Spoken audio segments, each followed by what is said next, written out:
இதுக்கப்புறம் எதுக்கு ஃபைல பார்த்துட்டு இருக்கிறீங்க? கிளம்புங்க. நானும் கிளம்புறேன். எனக்கும் பஞ்சாயத்துல வேலை இருக்கு. ஏலம் எடுக்கிறதுக்காக வந்திருக்கேன். என் பேரு அருண்குமார். ஏலம் எடுக்கிற விதிமுறையெல்லாம் தெரியும்ல? தெரியும். ஏலம் விதிமுறைன்னு அந்த பாஸ பத்தி தானே நீ சொன்ன? ஆமா, பாஸ் எதையும் செய்ய தயங்காத ஒரு ரவுடி. அவன் ஏரியால பெரிய ஆளு. அவனை மீறி ஒண்ணும் பண்ண முடியாது.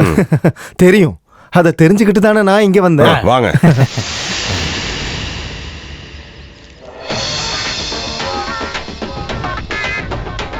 புழுதி பறக்க வச்சு காரை வேகமா ஓட்டிட்டு வரும்போதுன்னு நினைச்சேன் ஏழு அடுக்க தான் வந்திருப்பேன்னு. அப்போ என்ன விஷயம்?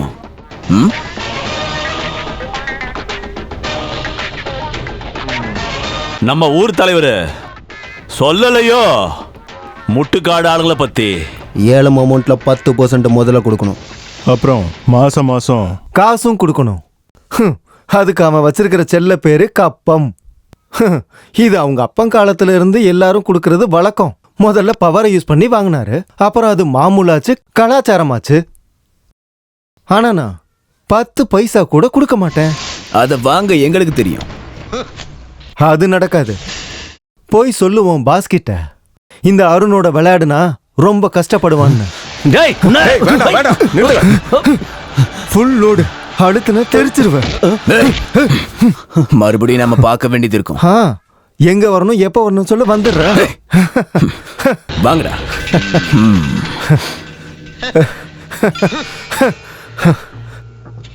தைரியசாலி. இவ்வளவு தைரியமானவனா இருப்பேன் நான் எதிர்பார்க்கல.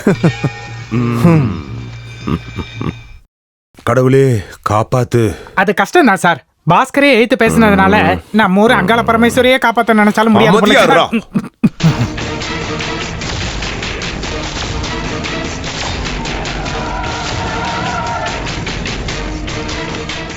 என்னங்கடா? வணக்கண்ணா, உங்க பாக்கெட்ல ஏதாவது சில்லற காசு இருக்கா? போங்கடா. கொடுங்கண்ணா, ஒரு விஷயம் இருக்கு.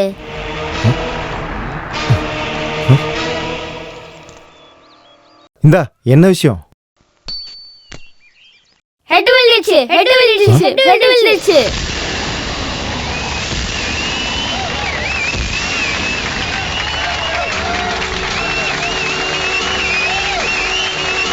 தலை தானே?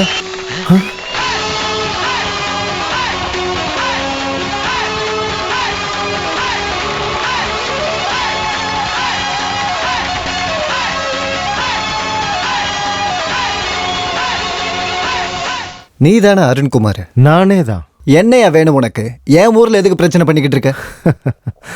என் அப்பா பேர் சொன்னா தெரியும். உனக்கு மட்டும் இல்ல, உங்க அப்பாவுக்கும் சேர்த்தே தெரியும்.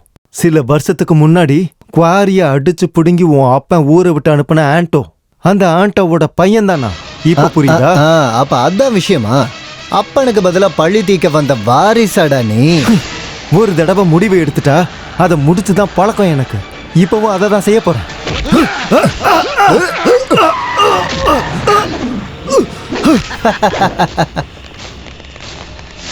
என்னடா சொன்ன? சுட்டா தலை செதறிடுமா? இப்ப சுடுறா பரதேசி.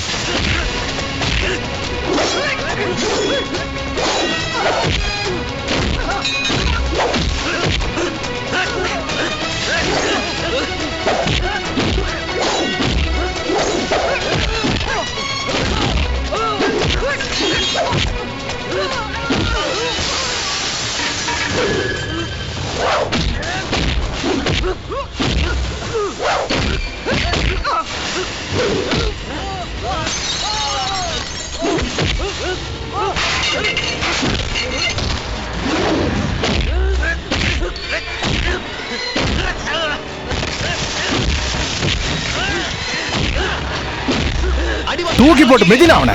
ஆமாண்ணா.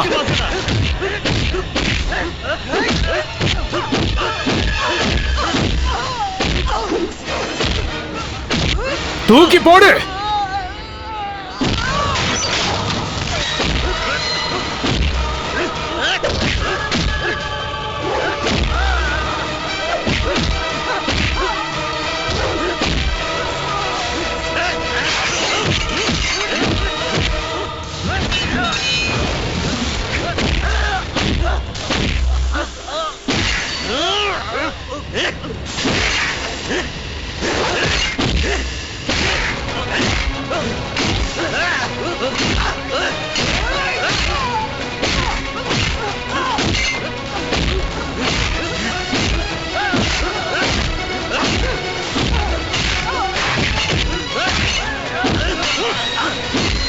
அப்படி போடு.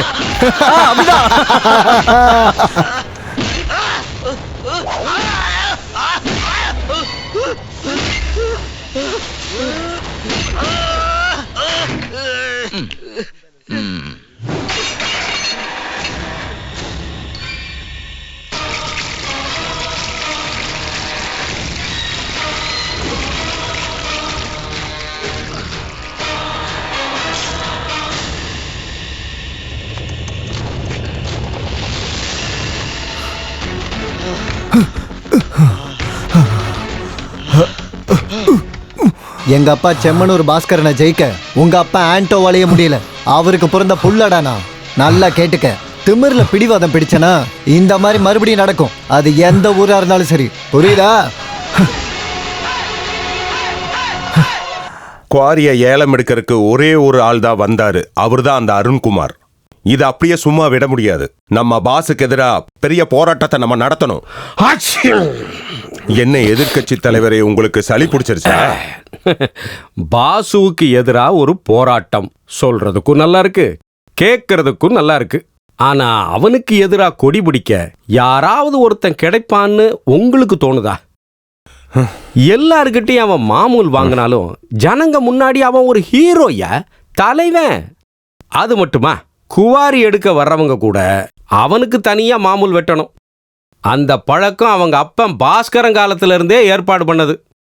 இப்படி பாரம்பரியமா நடக்கிற ஒரு விஷயம் தங்கு தடை இல்லாம தொடர்ந்து நடக்கிறதுல என்னையா தப்பு இருக்கு? அந்த குவாரி அவ்வளவு ஏன், இந்த பஞ்சாயத்து ஆபீஸ் இருக்கிற இடம் கூட அவனோட குடும்ப சொத்தா தானையா இருந்தது ஒரு காலத்துல. அப்போ அவன் பண்ற ரவுடித்தனத்துக்கெல்லாம் நம்ம சப்போர்ட் பண்ணணும்னு நீங்க சொல்ல வரீங்களா? ரவுடிசமா? பாசு பண்றது எந்த விதத்திலயா ரவுடிசம்? அவன் மாமூல் வாங்குறான், நீங்க லஞ்சம் வாங்குறீங்க. இதுல எது சரி எது தப்புங்கிற? நீங்க சொன்னது தப்புன்னு நீங்க ஒத்துக்கணும். இத லஞ்சம் வாங்காதவன் சொன்னா ஏத்துக்கிறவையா? இப்ப முடியாது. போதும் போதும். இந்த பஞ்சாயத்தை எப்பவும் திருத்த முடியாதுன்னு நான் புரிஞ்சுக்கிட்டேன்.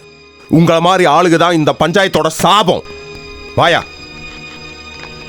பாசியை எதுக்கணும்னு இந்த ஆளு சொல்லுவான் ஐயா. ஏன்னா ஒரு காலத்துல இந்த ஆளு வாத்தியா இருந்தவன்.